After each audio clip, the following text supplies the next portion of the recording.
Hey, I'm Vikkstar, and these are 20 questions you've probably never heard me answer before. I think one of the toughest challenges in a Sidemen video was actually when we tried to visit as many countries as we could in 24 hours, just because staying awake and active throughout the night, kind of planning, making travel plans and doing challenges was just like mentally pretty exhausting. Okay, two people I know that I would want on my team in a zombie apocalypse. We're gonna go with Josh, Zerkaa. He's a switched on guy, smart guy. I feel like he'd be a survival expert. JJ's bodyguard, Big Steve. I reckon he'd do some damage to zombies. What kind of strategy? I think it's more of like, fortify an area, get supplies set up, and if it all goes badly, we fight them off.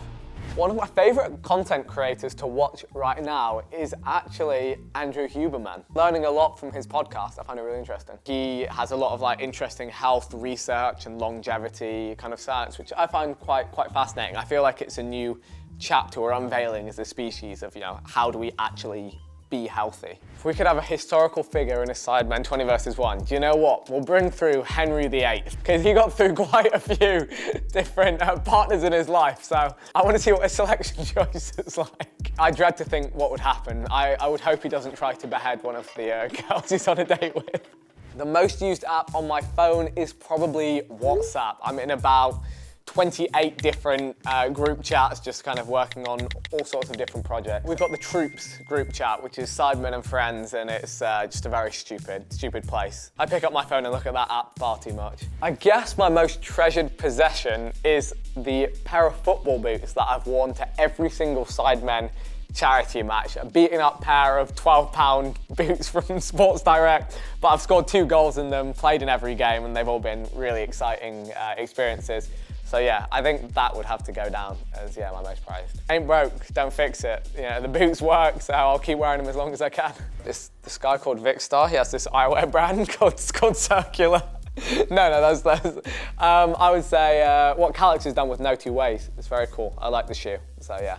If I wasn't a YouTuber, I think I would be some form of like scientist or researcher, ideally. Yeah, I enjoy kind of getting into data, trying to learn new things. Yeah, I think that's what I'd be doing. I think one piece of advice that I read recently that kind of really stuck with me, it's a saying that I've mentioned before, but it's, if you want to go fast, go alone.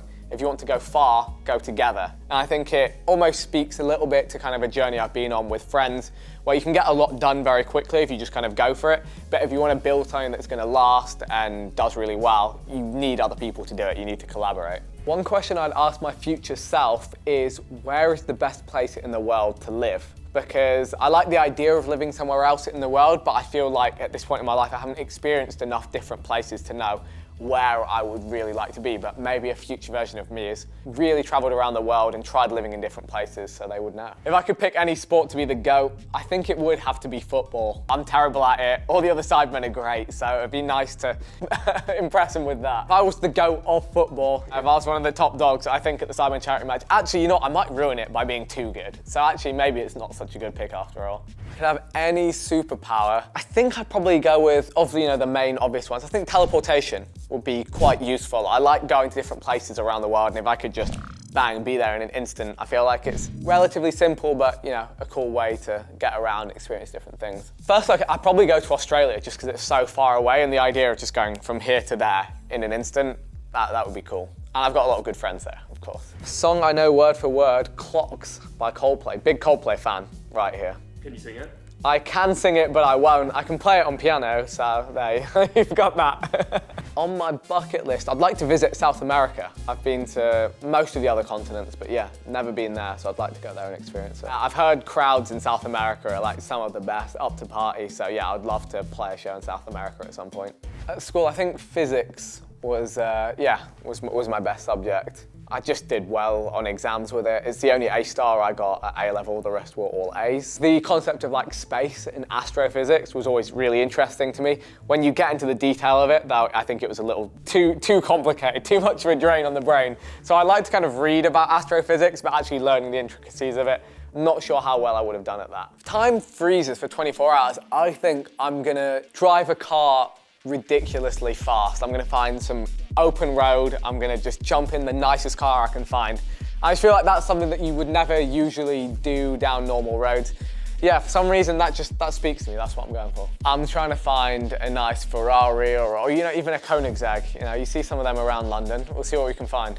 The last book I read was called Outlive, which is a pretty interesting book, and it kind of focuses on the 4 things that kill the most people prematurely and how to the science behind them and how to avoid those things. So this is a little bit morbid, but the big 4 from the book are heart disease, they are cancer, they are neurodegenerative diseases, Alzheimer's and such, and also metabolic disorders like diabetes and such. And all of these things bad, lead to death. You want to probably work out how you can avoid them. I think my dream vacation might be to one of the, I've never done one of the typical island holidays, so like Mauritius or Maldives. I hear everyone say such good things about them. If I'm thinking true relaxed vacation, I want to try one of those too. Just haven't had the chance in recent years. If I could only eat one meal, I think I might go for steak and chips. It's just, you know, reliable, and I feel like, yeah, it covers a lot of the things you need. Maybe with the side salad as well. There you go. You've got things covered. I have my steak medium rare, which I think is the way to go. My favorite place that I've visited would have to be one of my friends has a cottage on the lakes north of Toronto. And it's so scenic and stunning and relaxing, kind of going there. You disconnect from the internet, from screens, and just enjoy being in nature. So yeah, been back a couple times, and it's something I always look forward to every summer. That has been 20 questions with me, Vikkstar. Make sure you like and subscribe.